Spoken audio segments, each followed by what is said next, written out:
When you discover fairy tales are lies, the pain cuts deeper for having believed them in the first place. Serena knew this truth intimately. Once, she'd clung to foolish hope that perhaps her inability to shift like other wolves wasn't truly shameful, that her barren womb would someday quicken with life, that the man who promised to love her would keep his word despite her defects. Standing before her former mate as he spoke words of apology that meant nothing, she felt something inside her finally break. 5 years of courting, a lifetime of friendship, all discarded for a human girl he'd known mere days. His fated mate, the universe's cruel joke at Serena's expense. "I'm sorry," he said, as if that could mend what was irreparably shattered. In their world, wolves mated for life. What was Serena now but damaged goods, doubly broken, first by her wolfless blood, then by rejection? No pack would welcome her. No mate would claim her. Even her father's bitter reluctance in taking her back spoke volumes about her worth. But fate has strange currents that pull us where we least expect. When the tax collector came with his cold, calculating eyes, Serena didn't know her worthless life was about to become a pawn in a game played by kings and monsters. She couldn't have imagined that her greatest weakness would become her unexpected strength, or that the most feared alpha in 7 territories would look upon her broken pieces and see something worth claiming. In a world where strength meant survival and weakness invited death, Serena would discover that some chains bind while others transform, and that sometimes the stories we tell in darkness can change our destinies in ways no fairy tale ever promised. Before we begin, remember to subscribe to our channel and turn on notifications. Every day, a new story awaits you. Now, let us begin. The iron shackles around Serena's wrists had rubbed her skin raw, but she was long past caring about such small pains. Standing on the wooden platform in the center of the marketplace, she kept her eyes fixed on the ground, watching shadows shift as potential buyers circled like vultures. "Next lot," the auctioneer bellowed, his voice cutting through the morning air like a blade. Female, 22 years, house-trained, literate. He grabbed her chin roughly, forcing her head up. Decent teeth, all limbs intact, bit scrawny, but she'll fill out with proper feeding. Serena's cheeks burned with humiliation, but she didn't resist. Fighting only made things worse. She'd learned that lesson months ago when her pack fell to raiders. The strong were killed, the weak were sold. She fell somewhere in between, which meant she got to endure this. "Starting bid is 50 silver, the auctioneer announced. Silence stretched across the marketplace like a held breath. 50 silver might as well be 50 gold. She could see it in the dismissive glances, the way buyers looked through her rather than at her. Too thin, too plain, too broken by years of hunger and hardship. 30 silver, the auctioneer tried, his voice losing confidence. A few men stepped closer, examining her like livestock. Their eyes were cold, calculating. She knew what they were thinking. Kitchen slave, field hand, something disposable. "She's trained as a healer," the auctioneer added desperately. "Knows herbs, can set bones, birthing work." The scattered laughter that followed made her stomach clench. "Who needs a healer when you've got claws and fast healing?" someone called out. 20 silver, came a gravelly voice from the crowd. Serena's blood ran cold. The man who stepped forward was broad and scarred, with yellowed teeth and hands that looked like they'd broken more bones than healed them. His eyes stripped her bare, and she saw her future written in his cruel smile. Back-breaking labor, beatings for the smallest mistakes, a life measured in bruises and fear. 20 silver from Gareth, the auctioneer said, relief clear in his voice. "Do I hear 25? The silence was deafening. Gareth grinned, already counting his coins. 15, he said, haggling like she was a sack of grain. "Look at her. She's half dead already. Lucky if she lasts the winter." The auctioneer's face fell. "Sir, surely. 15 or I walk," Gareth snarled. Serena closed her eyes, trying to summon what little strength she had left. Maybe if she worked hard, kept quiet, didn't give him reason to hurt her. 15 silver, the auctioneer protested. "No one else wants her, and you know it," Gareth interrupted. The reply died in the auctioneer's throat as a ripple of tension swept through the marketplace. Serena's wolf stirred uneasily, scenting something in the air. Power, raw and overwhelming, mixed with fear and awe from the crowd. Her skin prickled with awareness. Every instinct screamed at her to lower her eyes, to make herself small, to submit to whatever force had just entered their midst. The very air seemed to thicken, charged with an authority so absolute it made her bones ache. Conversations halted mid-sentence. Laughter cut off abruptly. Even the crying children fell silent. "My king," someone whispered, the words barely audible. "The Alpha King," another voice breathed. Against every rule of survival she'd learned, Serena glanced up. The crowd parted like water, people dropping to their knees as a figure moved through them with predatory grace. The auctioneer had gone white as parchment, his hands trembling as he gripped his podium. And then she saw him. 100 gold. The voice cut through the marketplace like a blade through silk, cold and final. Serena's eyes snapped fully open now, her gaze locked on the man who commanded such absolute deference. Her wolf whimpered, pressing low in submission, even as her human mind reeled with disbelief. He stood apart from the others, tall and commanding, dark hair falling across a face carved from stone, all sharp angles and harder edges. His clothes were fine, but practical. A man who could afford the best, but didn't need to flaunt it. The Alpha King. Serena's knees nearly buckled. She'd never seen him before, but she knew him instantly. Everyone knew him. The conqueror of the northern territories. The wolf who built an empire on the bones of his enemies. What could he possibly want with her? 100 gold, the auctioneer stammered. "My lord, are you certain? You doubt your king's word?" The Alpha King's voice was cold as winter wind, carrying the unmistakable weight of absolute authority. Gareth's face had gone pale. "My lord, I had first claim. You had nothing." Golden eyes flicked to the trembling man with casual disdain. "Leave, now." Gareth practically ran from the marketplace, his earlier bravado evaporating like morning mist. The Alpha King stepped onto the platform, and suddenly the space felt impossibly small. This close, Serena could see the power that rolled off him in waves. Not just physical strength, but something deeper, more primal. He studied her with those unsettling golden eyes, his expression unreadable. "You're a healer." The question caught her off guard. Of all the things he could ask, of all the reasons he might have bought her. "Yes, my lord," she whispered, hardly daring to believe it. "I was trained by the Moonbloom Pack's elders. I know herbs, bone setting, midwifery." Hope fluttered in her chest like a caged bird. Maybe this was why he saved her. Maybe he valued her skills, saw her as more than just another body to be used and discarded. "Good," he said simply, then turned away. "Rowan." A massive warrior stepped forward, his scarred face professionally blank. "Alpha King, take her to the fortress. See that she's fed and cleaned." He didn't look back at Serena as he strided away, already dismissing her from his thoughts. "Wait!" Serena called out, taking a step forward. "My lord, I can show you." Rowan's hand clamped down on her shoulder, stopping her cold. "Rule 1, he said quietly, his voice carrying the authority of someone used to being obeyed. "You don't speak to the Alpha King unless he addresses you directly. Rule 2, you never ever look him in the eyes. Your property now, girl. Valuable property, but property all the same." The words hit her like a physical blow, but she nodded numbly. At least she wasn't going to be beaten to death in Gareth's fields. At least someone valued her healing enough to pay for it. At least she was alive. As Rowan led her away from the marketplace, Serena caught one last glimpse of the Alpha King's retreating form. He saved her. Maybe not out of kindness, but he saved her nonetheless. And if he wanted a healer, she'd be the best healer he'd ever seen. She had to be. It was the only chance she had. The journey to the Alpha King's territory stretched endlessly ahead. Serena's bare feet, still tender from months of captivity, bled against the rocky mountain path.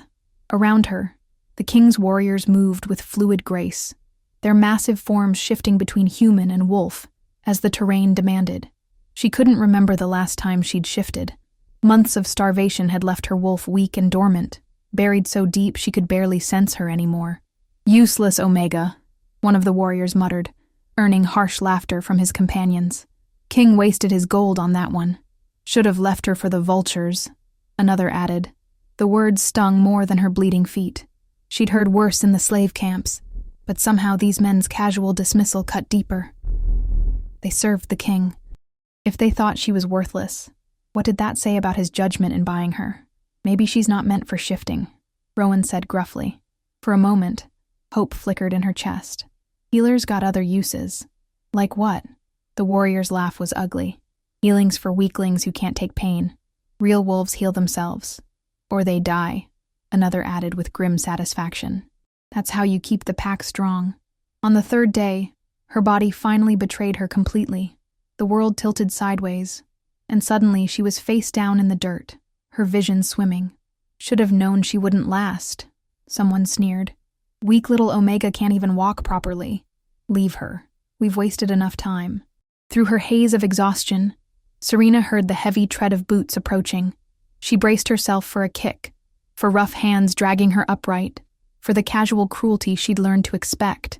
Instead, gentle arms lifted her from the ground. The scent hit her first. Pine and steel and something indefinably wild that made her wolf stir for the first time in months. Then she realized who was carrying her, and shock drove the breath from her lungs. The Alpha King held her like she weighed nothing, his massive frame steady and sure as he navigated the treacherous mountain path. She could feel the controlled power in his arms, the careful way he adjusted his grip to keep her comfortable. He didn't speak, didn't acknowledge her whispered apologies, but he carried her up the mountain nonetheless, his warriors falling into respectful silence behind them. Through half-closed eyes, she saw their destination emerge from the mist, a fortress carved into the mountainside itself, all black stone and sharp angles. It looked less like a home and more like a weapon thrust into the sky, its towers reaching toward the clouds like claws. This is it, she thought, as they passed through the towering gates. The courtyard beyond confirmed her fears. Warriors drilled in perfect formation, their snarls and clashing weapons echoing off stone walls. Even the children mirrored their savagery, tiny faces set in fierce scowls as they practiced combat forms with wooden swords. No one smiled, no one laughed. The very air seemed heavy with barely restrained violence. Serena thought this might be the most joyless place she'd ever seen. The king deposited her gently in the main courtyard, gesturing to a stern-faced woman who hurried forward. But before the woman could take her away, a voice cut through the air like a blade. "Welcome back, nephew." The words were honey-smooth but left ice in their wake. A tall warrior approached, so similar to the king they could be brothers, but older, with cruelty etched into every line of his face. His pale eyes assessed Serena with the same consideration one might give a piece of rotting meat. "Is this the healer you purchased?" he asked, his tone making it clear what he thought of the investment. "It is, Uncle Craven," the king replied, his voice holding a note of deference that surprised Serena. Craven's lip curled in distaste. "And you carried her here, where the entire pack could see?" The stern-faced woman tugged urgently at Serena's arm, trying to hurry her away from the tension crackling between the two men. But Serena couldn't help but hear Craven's next words, spoken low, but carrying clearly in the stone courtyard. "The pack watches everything you do, nephew. Every gesture, every moment of weakness. We cannot afford softness. Not when we've worked so hard to build our reputation." "She couldn't walk," the king began. "She was weak," Craven cut him off. "And now they've all seen you coddle weakness. What if our enemies heard of this?" The servant's grip tightened on Serena's arm, practically dragging her toward the fortress entrance. "That was Craven," she whispered urgently, "the pack's Beta and the king's uncle. If you value your life, girl, you'll pray he forgets you exist." As they disappeared into the shadows of the fortress, Serena could still hear the two men arguing in low, tense voices. 3 weeks passed in the fortress, and Serena learned to navigate its harsh rhythms. Dawn brought the clash of weapons in the courtyards, the snarls of warriors testing their strength against one another. Midday saw the servants scurrying through stone corridors, keeping the massive structure running with silent efficiency. Evening brought exhausted fighters limping back to their quarters, nursing wounds that could heal so much faster with proper care. But no one asked for that care. Serena scrubbed floors and tended fires, grateful for the steady meals and warm bed that came with her servitude. The work was hard but honest, and no one raised a hand to her, a luxury she'd almost forgotten existed. Still, watching the daily suffering around her made her heart ache. She saw a young warrior struggling to use his sword arm after a training injury, his shoulder clearly dislocated. When she approached with gentle hands and healing energy already warming her palms, he recoiled as if she'd offered him poison. Get away from me, he snarled, backing against the wall. I don't need your Omega weakness. But I could help. Help? The warrior spat the word like a curse. Real wolves heal themselves or die trying. That's what makes us strong. The incident drew a crowd. Other warriors gathered to watch, their faces twisted with disgust, as if she'd committed some unthinkable blasphemy. A senior fighter pushed through the group, his scarred face thunderous. What's this Omega doing? He demanded. Trying to corrupt Dane with her healing nonsense, someone called out. Healing's for the weak, another added. No true warrior needs it. The senior fighter's eyes narrowed on Serena. You were bought as a servant, not a healer. Remember your place, Omega. Shame burned her cheeks as she retreated, but confusion burned hotter. If the king had bought her as a servant, why ask about her healing at all? Why pay 100 gold for someone to scrub floors? The pattern repeated itself over the following days. A kitchen maid burned her hand on a hot pot. Serena offered to heal it, and got shouted at for encouraging clumsiness. A guard developed a festering cut that could turn dangerous. Her suggestion of treatment earned her a lecture about how real wolves don't coddle minor wounds. Each rejection chipped away at her hope a little more. Maybe she'd misunderstood. Maybe the king had asked about her healing just to confirm what he was buying, not because he intended to use those skills. But then why carry her up the mountain? Why show such unexpected gentleness to a mere servant? The question gnawed at her until she couldn't stand it anymore. Her chance came one evening as she was cleaning the Great Hall. The king strode through with several advisors discussing patrol routes and supply lines. His voice carried the same cold authority she remembered from the auction. But there was something else there, too. A weariness that made her heart clench unexpectedly. This was her moment. She had to know. My lord, she called softly, stepping forward with her cleaning rag clutched in her hands. The conversation stopped dead. The advisors turned to stare at her with expressions ranging from shock to outrage. The king's golden eyes flicked to her briefly before looking away as if she were beneath notice. My lord, I wanted to ask about— How dare you? One of the advisors stepped forward, his face flushed with indignation. A servant does not address the Alpha King directly. But I'm a healer, Serena protested, desperation making her voice rise. He bought me as a healer. Surely he wants me to— You are nothing, the advisor snarled. You speak when spoken to, not before. Rowan appeared from nowhere, his hand clamping down on her shoulder with bruising force. My apologies, Alpha King. The Omega forgets her place. See that it doesn't happen again, the king said coldly, and continued walking as if she never existed. Serena's heart sank as Rowan dragged her away, his lecture about proper behavior washing over her like noise. Frustration built in her chest until she could barely breathe. If she wasn't meant to heal, why wouldn't anyone simply tell her?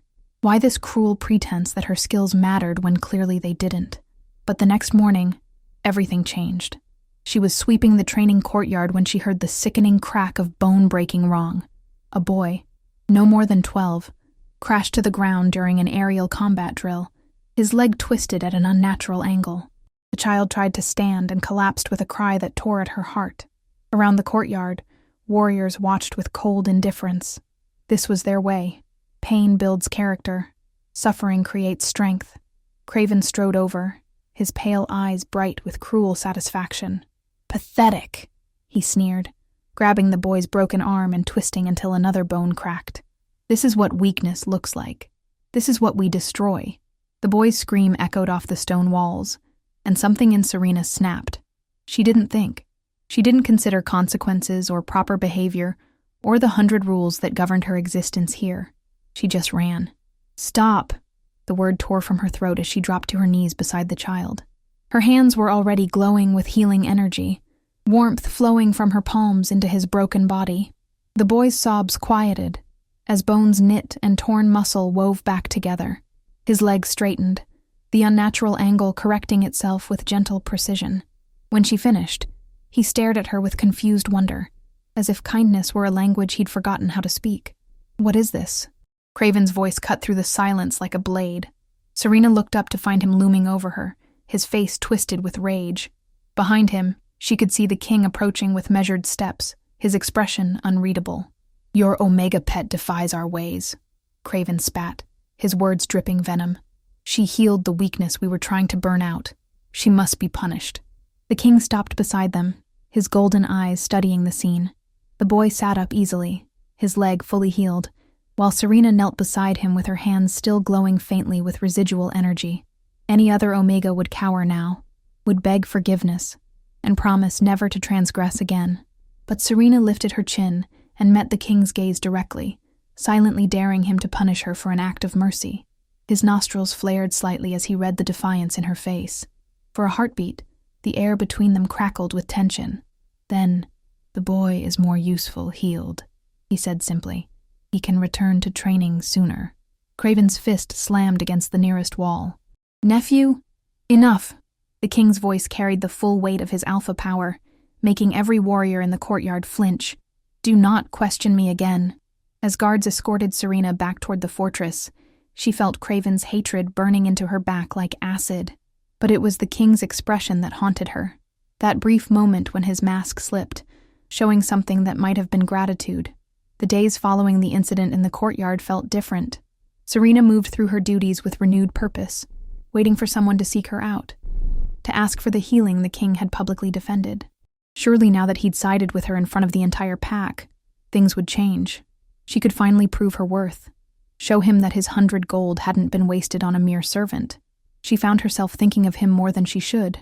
The way his golden eyes had assessed the healed boy, the careful neutrality of his expression that somehow felt like approval. He'd protected her choice when he could have easily sided with his uncle. That had to mean something. But no one came.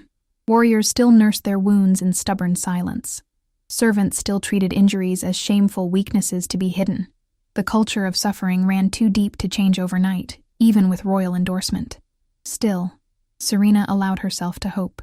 Maybe it just takes time. The knock at her door came after the evening meal, sharp and authoritative. A guard she didn't recognize stood in the hallway, his expression professionally blank. "You're to come with me," he said simply. "Where?" Serena asked, setting down her mending. "The Alpha King wants a word." Her heart stopped, then started again, hammering against her ribs so hard she was sure he could hear it. The king wanted to see her privately. Her mind raced through possibilities. Maybe he had work for her. Maybe he wanted to discuss how she could best serve the pack's healing needs. Or maybe she was in trouble. The guard led her through corridors she'd never seen before, deeper into the fortress, where only the highest-ranking wolves were allowed. Her bare feet whispered against stone floors as they climbed winding stairs toward what must be the royal chambers. When the guard stopped before massive oak doors and knocked, Serena's palms were slick with nervous sweat. "Enter," came the familiar voice from within. The doors swung open to reveal a chamber that took her breath away. Rich tapestries lined the walls, and a fire crackled in a hearth large enough to roast a deer. The space was warm and comfortable in a way the rest of the fortress wasn't. A private sanctuary away from the harsh realities of pack life. And there, silhouetted against the firelight, stood the Alpha King. He'd shed his formal attire for simple, dark clothing that somehow made him look more dangerous, not less. The flames cast dancing shadows across his sharp features, highlighting the strong line of his jaw and the predatory grace of his movements as he turned to face her. His golden eyes met hers for a moment before she remembered herself and dropped her gaze to the floor. Her heart pounded so loudly in the sudden silence that she was certain he could hear it. "You may leave us," he told the guard, who bowed and retreated, closing the doors with a soft click. Now they were alone. Serena kept her eyes fixed on her bare feet, hyper-aware of every breath, every small sound. The silence stretched until she couldn't stand it anymore. "You wanted to see me, my lord." "I did." His voice was softer than she'd ever heard it, but still carrying that unmistakable authority. About what happened in the courtyard. Her stomach clenched. "My lord, You healed him." "Well, The boy will fight again tomorrow," he interrupted, and she could hear him moving closer. Serena's heart sank. If he's not angry, then why does he sound so distant? "Thank you, my lord. I only wanted to help. But this is not our way." His tone hardened, becoming the cold, commanding voice she remembered from the auction. "Here we earn our strength through pain. Fighting through injury proves a warrior's worth. You dishonored him by taking away that chance." The words hit her like a physical blow. "My lord, I don't understand. You defended my actions. I defended the practical outcome."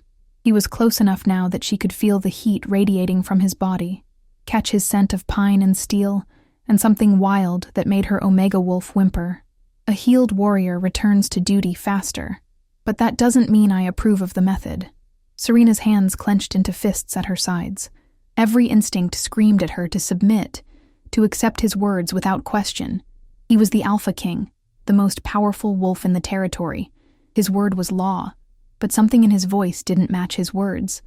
Something that sounded almost like reluctance. "I understand it's not your way, my lord," she said carefully, finally daring to look up at him. "But surely, in some cases, there's no need for unnecessary suffering. It can't be efficient to lose warriors to injuries that could be easily healed." His jaw tightened, and for a moment something raw flickered across his features. Pain, maybe, or old anger. When he spoke again, his voice was quiet, but heavy with memory. "When I was young, my pack was slaughtered." The words fell into the silence like stones into still water. "We were too open, too trusting. We believed in mercy, in helping others, in showing weakness as strength." His golden eyes burned into hers. "It made us soft, unprepared. When the attack came, we fell like wheat before the scythe." Serena's breath caught. She could see it now. A young boy watching his world burn, learning that kindness equals death. "My uncle saved me," he continued, his voice growing harder. "He and a handful of survivors. We swore we would never make the same mistake. We would be strong, always. We would show no weakness that our enemies could exploit." He stepped closer, his presence overwhelming. "Is this understood?" The weight of his alpha power pressed down on her, demanding submission, demanding agreement. But underneath the command, she heard the echo of that frightened boy who lost everything. "Yes, my lord," she whispered, her heart breaking for him, even as it broke for herself.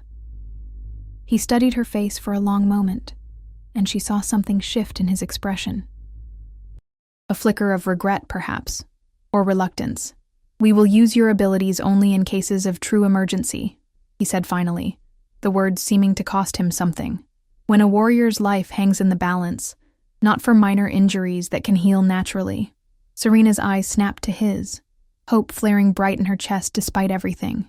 It wasn't what she'd dreamed of, but it was something. It was a chance to help, even if only rarely. "Thank you, my lord," she breathed, dropping into a deep bow. "I understand." She turned toward the door, her mind already racing with possibilities. Emergencies only. She could work with that. "Serena." The sound of her name and his voice stopped her cold. She turned back, suddenly flustered, suddenly too aware of the intimacy of this moment. Alone in his chambers, firelight dancing between them, the careful walls he'd built showing hairline cracks. "Yes, my lord? You should avoid my uncle." The warning was quiet but serious. "Craven doesn't share my practical view of your abilities. It would be wise to stay out of his way." "Oh," she said, and for some reason the thought disappointed her more than it should. "Yes, my lord. I understand." She curtsied again and fled before she could say something foolish, her cheeks burning with embarrassment she couldn't quite name. In the days that followed, Serena tried to honor his wishes. When she saw injuries that could be easily healed, she forced herself to look away. When warriors limped past her with obvious pain, she kept her glowing hands firmly clasped behind her back. But then came the morning when a young she-wolf crashed during an aerial combat drill, her leg twisted wrong with bone jutting through skin. Blood pooled beneath her as she writhed in agony, and Serena knew with sick certainty that without immediate intervention, the girl would bleed out. "This is an emergency." This is exactly what he meant. She didn't hesitate. Her hands were already glowing as she dropped beside the injured wolf, pouring healing energy into the catastrophic wound. Bones straightened, muscle knit, skin sealed without a scar. The girl's agonized screams faded to confused whimpers, then to silence as she stared at her perfectly healed leg in wonder. "How dare you?" Craven's voice cracked like a whip across the training ground. Serena looked up to find him stalking toward her, his pale eyes bright with rage. "This Omega defies our ways again," he snarled to the gathered crowd. "She corrupts our warriors with her weakness." But even as he raged, Serena caught sight of the Alpha King watching from the balcony above. Their eyes met for just a moment, and she saw something there that made her breath catch. Approval, satisfaction, and underneath it all, a warmth that had nothing to do with practical efficiency and everything to do with pride. He was proud of what she'd done, despite everything he'd said about their ways, despite his uncle's fury, despite the danger to his reputation. He was proud of what she'd done. The realization hit her like lightning, and suddenly she understood. The conflict wasn't just between her healing and their culture. It was between what the Alpha King was taught to believe and what he actually felt. And maybe she wasn't the only one beginning to change. A week later, Serena woke to the thunder of boots on stone and joined the servants lining the battlements to watch the Alpha King's forces assemble below. "What is happening?" she asked another maid, hurrying outside. The woman sent her a disbelieving look, surprised by Serena's ignorance. "Haven't you heard? The king leaves for battle today." Hundreds of warriors filled the courtyard, some in human form with gleaming armor, others already shifted into their wolf forms, massive beasts with eyes that burned like coals. At their head sat the king on his black destrier, his dark armor fitted perfectly to his powerful frame. His voice carried clearly as he addressed his troops, speaking of honor and strength. The warriors responded with thunderous roars and howls of approval. Serena watched until the last warrior vanished from sight, her heart heavy with an emotion she couldn't quite name. In the days that followed, with the king's intimidating presence absent, something unexpected began to happen. The first sign came when a kitchen maid approached Serena hesitantly, cradling a burned hand against her chest. "Please," the girl whispered, glancing around nervously. "It hurts so much, and the cook says if I can't work, I'll be turned out." Serena healed the burn without hesitation, watching relief flood the girl's face. Word spread quietly through the servants' quarters. The Omega can help, and she will. Soon, others began to seek her out. A stable boy with a kicked shin, a seamstress with fingers pricked raw from rushed needlework, a guard with an infected cut. Each healing was small, hardly the emergencies the king specified. But how could she turn away when they asked so desperately? More importantly, how could she turn away when she saw the change her help brought? The servants began to smile more often. Laughter occasionally drifted through the corridors. Children who once huddled in corners now played games in the courtyards, their giggles echoing off stone walls that had heard precious little joy. The transformation spread slowly, but surely. Warriors who witnessed her healing began to soften their harsh discipline. A trainer who once kicked fallen recruits now helped them to their feet. Even the fortress itself seemed to breathe easier. Where once there was only the sound of clashing weapons and shouted orders, now there was music drifting from the Great Hall, quiet conversations in the gardens. Serena moved through it all with growing confidence, her healing light touching every corner of the king's domain. She was useful here, needed. For the first time since the auction block, she felt truly alive. But always in the back of her mind, she wondered what he'd think when he returned. Would he see the joy she'd helped create, or only the weakness his uncle warned him about? The answer came 3 weeks later in the middle of the night.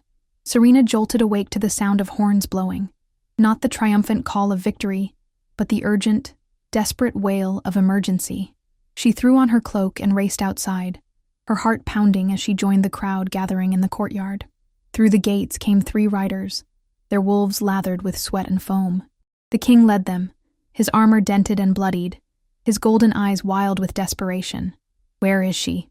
the king roared, his voice carrying across the courtyard. "Where is the healer?" "Here," Serena called, pushing through the crowd. "I'm here, my lord." Relief flooded his features when he saw her. This close, she could see the exhaustion etched into his face, the way his hands shook with barely controlled desperation. "My uncle," he said, his voice rough with emotion. "He's dying. Silver weapons, poisoned blades. His wolf can't heal this alone, and he won't survive the journey back to the fortress." "How far?" Serena asked, already knowing the answer would be too far for any normal mount. 2 hours, the king replied. "You can ride with me. I'll shift and carry you." She nodded, then hesitated. "My lord, I can shift too. I'm fast. I can keep up." Something flickered across his features. Surprise, maybe, or approval. His shift was magnificent and terrible to witness. Bones cracked and reshaped. Muscle flowed like water. And where the man stood moments before, a massive black wolf now crouched, easily twice the size of any normal wolf. Serena's own shift came harder, but desperation lent her strength.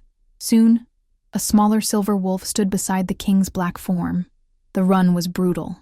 The king set a punishing pace, his powerful legs eating up the ground with effortless grace. Serena pushed herself harder than she ever had before, her lungs burning, her legs screaming, but she kept up.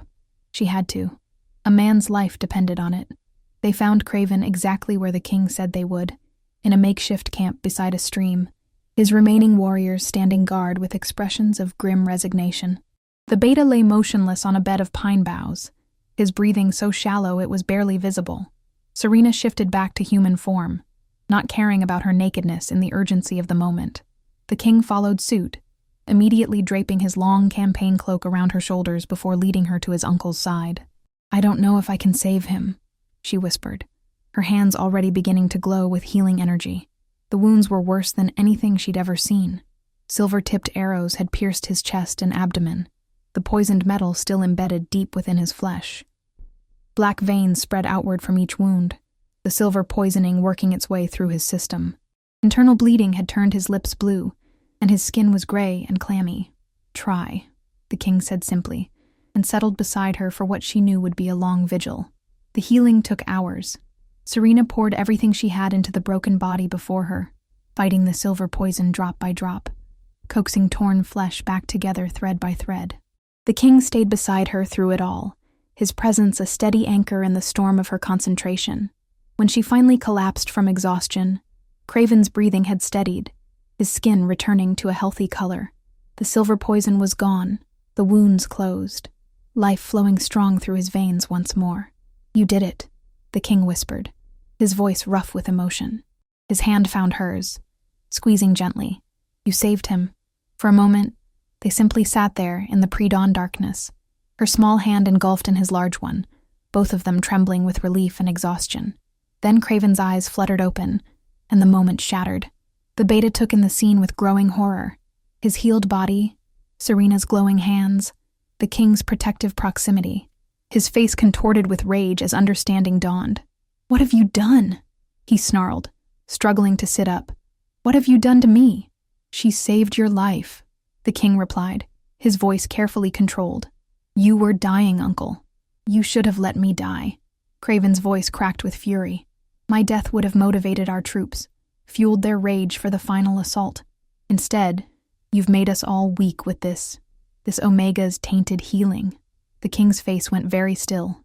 "You're saying I should have let you die for the sake of our soldiers' anger?" he asked. "Yes." Craven struggled to his feet.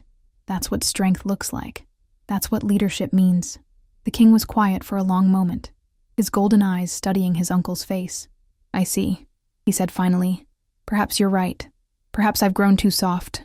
He glanced at Serena, and she saw something like apology in his eyes. "Return to the fortress, healer. We'll speak of this later when you've recovered." "My lord," Serena began, but he shook his head. "Go," he said gently. "I need to speak with my uncle privately." As she gathered her cloak and prepared to shift for the long run home, she caught sight of Craven watching her, his pale eyes burning with such hatred that she took an involuntary step backward. This isn't over. In his twisted world view, her healing wasn't a gift. It was a corruption that threatened everything he held dear. The fortress felt different after the king's return. The lightness that had grown in his absence slowly dimmed, replaced by the familiar weight of watchful eyes and whispered warnings. Craven stalked the corridors like a restless predator, his pale gaze seeking out any sign of weakness to crush. Still, people came to Serena. They approached more carefully now, glancing over their shoulders before asking for help. But they came nonetheless. A servant with a twisted ankle, a guard with a festering wound, a kitchen maid whose hands shook too badly to work without healing. She helped them all, but the joy had gone out of it. Where once there was laughter and open gratitude, now there was only furtive relief and nervous glances. It had been 3 weeks since the night she saved Craven's life, and the king hadn't spoken to her once. She caught glimpses of him sometimes, crossing the courtyard with his advisors, reviewing reports in the great hall, training with his warriors. But his golden eyes never sought her out, never acknowledged her presence. It was as if that moment beside the stream, when he'd squeezed her hand and looked at her with such warmth, never happened at all. But she remembered. She replayed that night endlessly in her mind.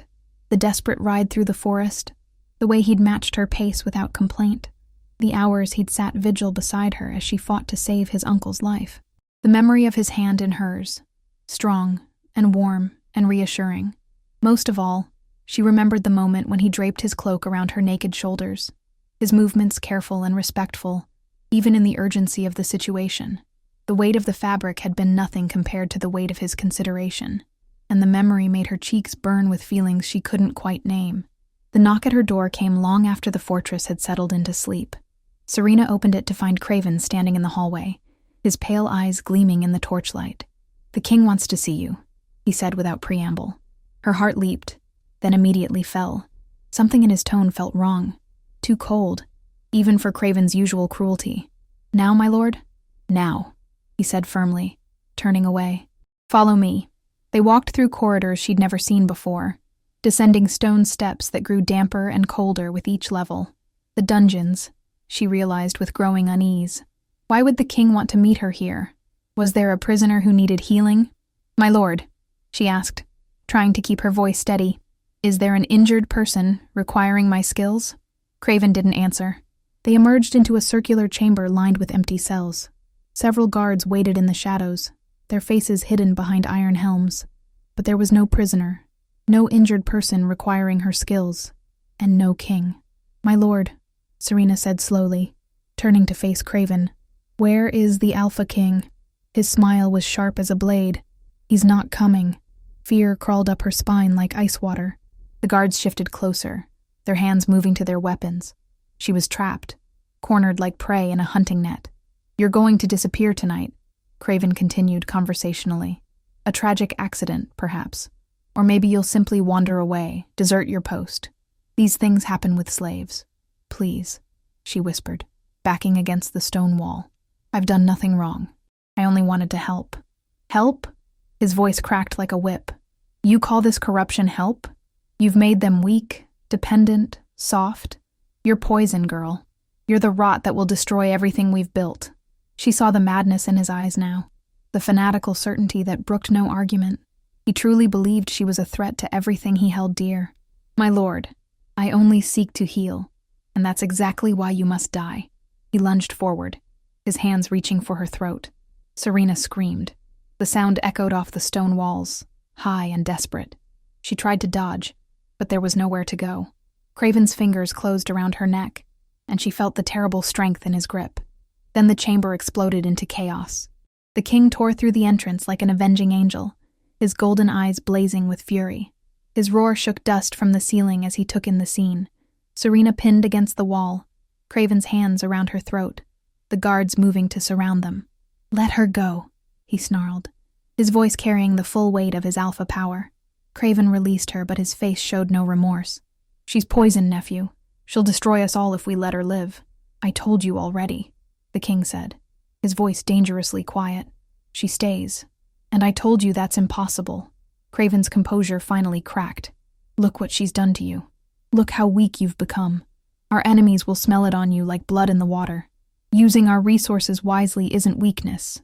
It's madness," Craven spat. "She's made you forget who you are, what you are. You're the Alpha King, not some lovesick fool mooning over an Omega." The words hung in the air like a death sentence. Serena's cheeks burned with shame and something else. Hope, maybe, or terror, at having her feelings so brutally exposed. "You've lost sight of reason," the king said quietly. "This has gone too far." "Too far?" Craven laughed bitterly. "I raised you from nothing. I saved you when your parents' weakness would have gotten you killed. I made you strong, made you king. And this is how you repay me?" His hand moved to his belt, drawing a wicked-looking dagger. Its blade gleamed with the same oily sheen Serena remembered from his earlier injury. Poison. "If you won't be the king I made you to be," Craven said sadly, "then perhaps it's time for new leadership." He struck without warning. The blade aimed straight at the king's heart. But the king was faster, catching his uncle's wrist and twisting until the dagger clattered to the floor. What followed was terrible to witness. Uncle and nephew, teacher and student, locked in deadly combat. They were evenly matched in skill, but the king had youth and strength on his side. He should win easily. But then the guards joined the fight. "For the true Alpha," one shouted, his sword singing as it cut through the air. "For strength," another cried, his blade seeking the king's spine. They were outnumbered 5-1, but the king fought like a man possessed. His claws tore through armor, his strength sending grown warriors flying. But there were too many, and they kept coming. Serena watched in horror as a sword found its mark, then another. The king staggered but didn't fall, his golden eyes still blazing with determination. He was magnificent in his fury, terrible and beautiful, and utterly doomed. Then she saw Craven rising behind him, the poisoned dagger gleaming in his hand. "Look out!" she screamed, but it was too late. The blade slid between the king's ribs with surgical precision, finding the gap in his armor as if guided by fate. His eyes went wide with shock and pain, but instead of falling, something terrible awakened in his golden gaze. "I'm sorry," Craven whispered, his voice breaking. "I'm sorry it had to end this way, but I won't let you destroy everything we built." The king looked up at him, blood frothing at his lips. For a moment, nephew and uncle stared at each other, the man who raised him and the man who would kill him. Then the king's claws extended with a sound like steel on stone. "So am I," he whispered. His hand punched through Craven's chest in one fluid motion, claws piercing heart and lung with deadly precision. Craven's eyes went wide with shock, then dimmed as life left them. He toppled backward, his body hitting the stone floor with a final hollow thud. The king swayed, the effort of that last strike costing him dearly. His eyes rolled back, and he collapsed forward into Serena's waiting arms. The poison worked quickly. Already, his skin was taking on the gray pallor she remembered from Craven's injury, his breathing becoming shallow and irregular. She could feel his life slipping away like sand through her fingers. "No," she whispered, her hands already beginning to glow. "No, I won't let you die. Not like this." But even as she poured her power into him, she knew it might not be enough. The silver poison was attacking his heart and lungs, spreading faster than she could contain it. She'd saved Craven, but he'd been treated immediately. The king had fought with the poison inside him, accelerating its spread. "Please," she begged, tears streaming down her face as she fought the poison's relentless advance. "Please don't leave me. I need you. We all need you." His breathing hitched, growing even shallower. "Serena." His lips moved without sound, forming her name over and over like a prayer. His eyelids fluttered but didn't open, lost somewhere between life and death. "I'm here," she whispered, leaning closer. "I'm here. I won't leave you." A desperate idea formed in her mind. Risky, untested, but all she had left. Instead of fighting the poison from the outside, she would go in after it. She placed her hands directly over his heart, and instead of just sending healing energy into him, she sent a part of herself. The world around her faded as her consciousness plunged into darkness. She could feel the poison now, taste its bitter corruption as it flowed through his veins, see the damage it left in its wake. But she could also feel something else, his life force, dim but still fighting, a golden glow pulsing weakly against the encroaching shadow. "Fight with me," she whispered, though she knew he couldn't hear her in this place. "Don't give up." Her own light reached for his, tendrils of silver energy intertwining with gold. Where they met, the darkness retreated, unable to withstand their combined strength. Together, they drove back the poison, inch by painful inch. Serena could feel her own strength fading, but she didn't stop. She couldn't. Not when she could feel his light growing stronger, feeding off her energy, his will to live burning brighter with each passing moment. They carried the king to his chambers immediately, a procession of terrified servants and loyal guards moving with urgency through the fortress corridors. Serena never let go of his hand, her healing energy flowing into him even as they climbed the winding stairs. By the time they reached his private chambers, word had spread through the fortress like wildfire. Craven was dead. The king was dying. Everything they'd known was crumbling. But Serena only had eyes for the man laid carefully on the massive bed before her. All that mattered was the shallow rise and fall of his chest, the gray pallor spreading across his skin. She knelt beside his bed, her hands pressed against his chest, pouring every ounce of her healing energy into his failing body. The silver poison fought her at every turn, resisting her power like acid burning through silk. Hours passed. Servants came and went in whispered silence, bringing food she didn't touch and water she barely sipped. Rowan stood guard at the door, his scarred face grim with worry. But Serena never moved, never stopped fighting for his life. She loved him. Not the alpha king with his cold authority and ruthless reputation, but the man underneath, the one who carried her up a mountain when she was too weak to walk, who sat vigil beside her as she saved his uncle's life. She loved his strength and his gentleness. She loved the way he looked at her like she mattered, like she was precious rather than property, and she was going to lose him. "Please," she whispered, tears streaming down her face as she fought the poison's relentless advance. "Please don't leave me. I need you. We all need you." His breathing hitched, grew even shallower. "Serena?" His lips moved without sound, forming her name over and over like a prayer. His eyelids fluttered but didn't open, lost somewhere between life and death. "I'm here," she whispered, leaning closer. "I'm here. I won't leave you." Serena drew on the last reserves of her strength, letting her consciousness sink deeper into the connection between them. There, in that intimate space where their energies merged, she felt it. A flicker of recognition, a reaching out. Not just his body fighting to live, but his spirit reaching for hers. She grasped that connection with all her might, weaving her energy through his, creating a bridge back to life. Her own life force mingled with the healing light, a desperate gamble that might save him or kill them both. The poison finally broke, like a dam bursting. Her healing energy flooded through him, washing away the silver corruption. His skin cleared, his breathing deepened, and color returned to his ashen face. Serena collapsed beside him, utterly spent. But he was alive. Against all odds, he was alive. Dawn was breaking through the tall windows when his eyes finally opened. For a moment, he stared at the ceiling in confusion. Then his gaze found hers. "Serena," he breathed. And this time, his voice was strong and clear. "I'm sorry," she said immediately. "This is all my fault. If I had just listened, if I had stayed in my place." "Stop." His hand found hers. "Don't you dare blame yourself for his choices." "But my lord." "Darius," he corrected gently. "My name is Darius." The intimacy of it made her breath catch. "Thank you," he whispered, "for saving me, for saving all of us." He pulled her closer, his arms wrapping around her with infinite care. "Serena," he said softly, "my fierce little healer, my heart." When his lips touched hers, the kiss was soft, reverent, as if he was afraid she might shatter beneath his touch. But when she melted into him, her hands sliding up to tangle in his dark hair, he deepened it with a quiet desperation that spoke of nearly losing everything that matters. Spring came to the fortress, and with it, transformation. Where once there were only training grounds, gardens now bloomed with healing herbs. The clash of weapons still rang through the courtyards, but now it was accompanied by laughter and encouragement. Warriors who once trained to dominate now learned to protect, understanding at last that true strength lies in defending others. Darius moved through his pack like a changed wolf. His power hadn't diminished. If anything, it had grown stronger, but now it was tempered with wisdom. Where once he ruled through fear, he led through respect.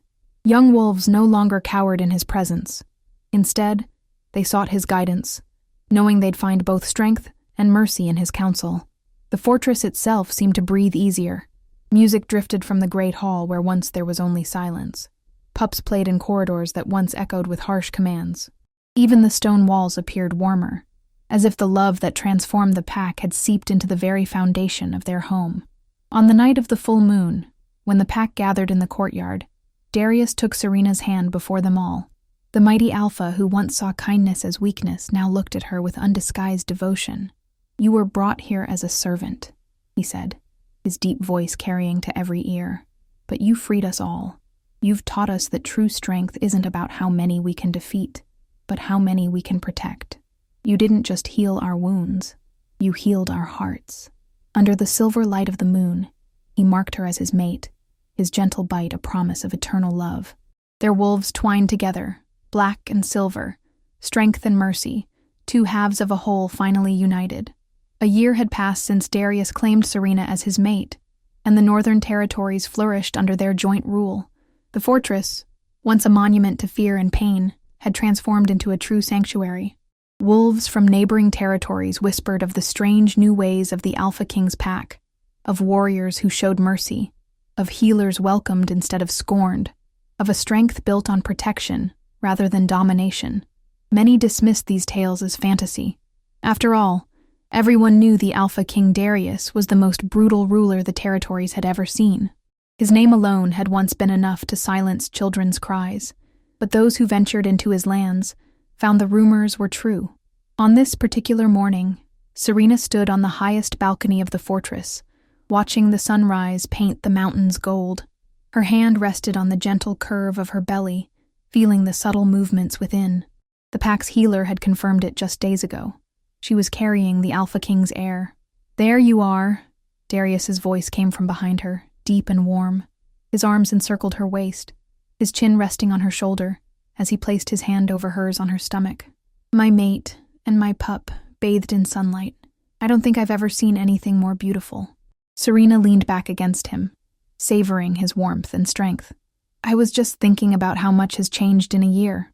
Everything has changed," he murmured, his lips brushing her temple. "Because of you."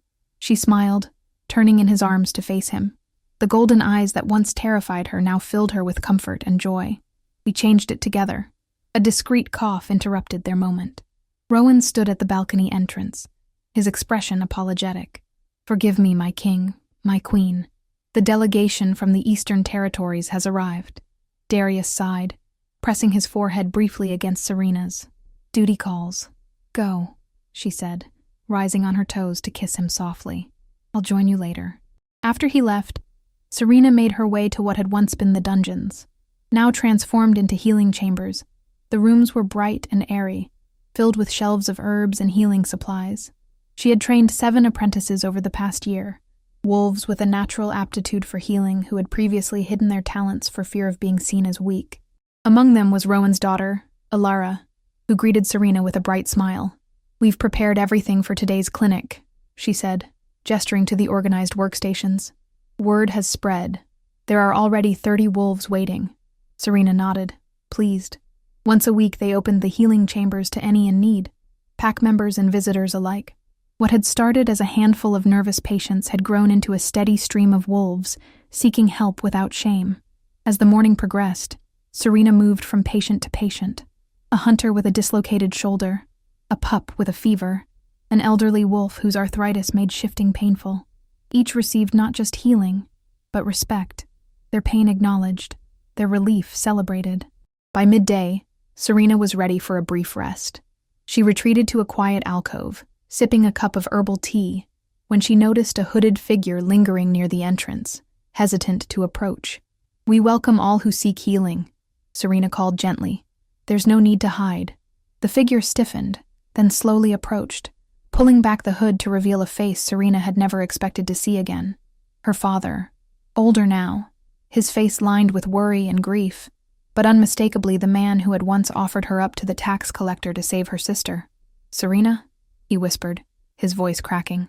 "My daughter." She froze, her cup halfway to her lips. A storm of emotions crashed through her. Anger, hurt, confusion. For a moment she couldn't speak, couldn't move. The last time she'd seen him, he'd been pushing her to her knees before the Beta, offering her as payment for their debts. "Why are you here?" she finally managed, her voice steadier than she felt. "Aurora is sick," he said, his eyes downcast. "Our healers can't help her. I heard rumors that the Alpha King's mate was a powerful healer, but I never dreamed." He trailed off, his hands twisting together. "I didn't know it was you until I saw you just now." Serena's heart clenched at the mention of her sister, Aurora, who had been protected and cherished while Serena was discarded. Aurora, who had stood by silently as their father offered Serena to the Beta. "What ails her?" Serena asked, her voice carefully neutral. "A wasting sickness.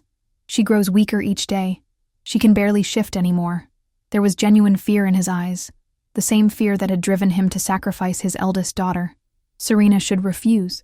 After what they had done, she owed them nothing. And yet, "Bring her to me," she said, rising from her seat. "I will see what can be done." Her father's eyes widened with disbelief and hope. "You would help her? After everything?" Serena looked at him steadily. "I am not the same broken girl you sold to save yourself. I am the Alpha Queen, and I heal because it is what I choose to do, not because of who deserves it." Later, when she told Darius of her decision, he studied her face with concern. "Are you certain about this? After how they treated you?" "I'm certain," she said softly. "Once, I told you a story where a woman's worth wasn't measured by the children she could bear. Now I understand that our worth isn't measured by how others treat us either.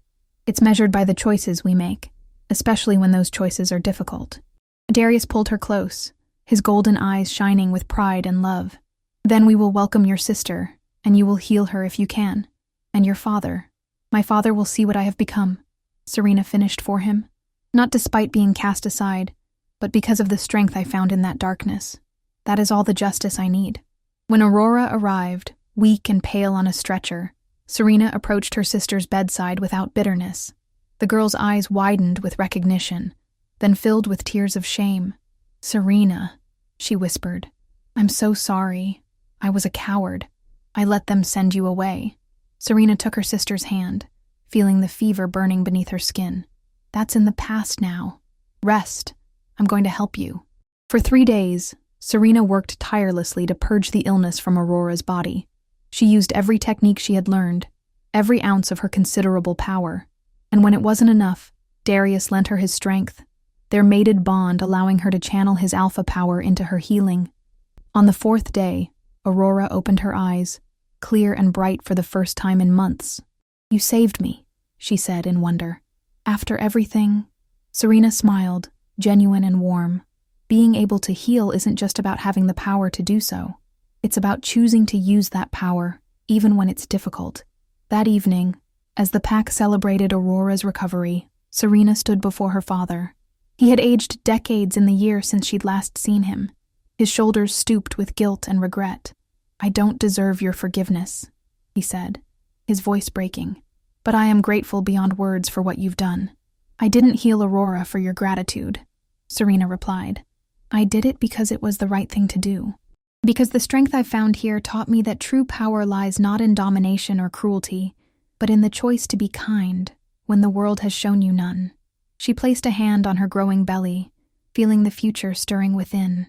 "My child will grow up knowing that being different isn't a weakness, that compassion isn't a liability, that a pack thrives not through fear, but through care for one another." Her father bowed his head, tears streaming down his weathered face. "You became everything I failed to see in you." "No," Serena corrected him gently. "I became what I always was. Someone just needed to see it." From across the great hall, Darius met her eyes, his golden gaze filled with pride and understanding. In him, she had found not just a mate, but a partner who valued her strength, who saw her worth when others saw only broken pieces. Together, they were rewriting the old stories of what it meant to be strong, of what made a pack thrive, of how even the deepest wounds could heal when tended with care and love. And as Serena stood in the fortress that had once been her prison and was now her home, surrounded by a pack that had once feared healing and now embraced it, she knew that they were creating a new kind of tale, one where being different wasn't a curse, but a gift, where strength came in many forms, and where even those deemed broken could rise to change the world. If you enjoyed this story, a like or comment really helps. And if you wish to hear more tales like this one, make sure you subscribe so you never miss the next tale.